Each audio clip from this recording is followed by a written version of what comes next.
Okay na? Okay na? Good afternoon, all my compatriots in the Philippines and abroad.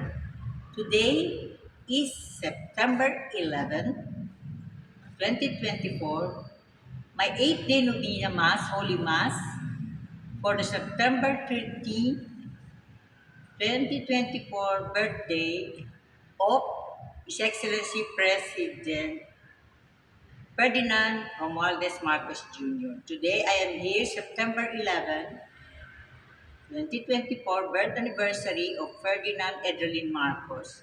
Today is also the birthday of our good Secretary of the Department of Environment and Natural Resources, Secretary Maria Antonia Yulo Loizaga. And I told her just before leaving DNR, after the birthday celebration at the Department of Environment and Natural Resources, I told her I will offer her twin birthday of Secretary Maria Antonia Yulo Loizaga, and of course, President Ferdinand Edralin Marcos. And so, Our Lady of Mount Carmel, who called me to Lucena City, Quezon Province of Mount Carmel.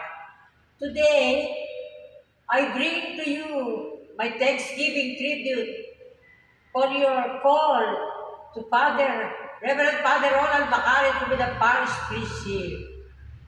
And may all the Rizal prophecy, Fatima prophecy be fulfilled when Saint Joseph will be proclaimed in Fatima, Portugal.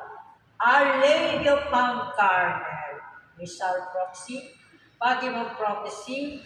Thank you for all the graces and blessings in the Philippines for the world. Amen. Nakuha mo?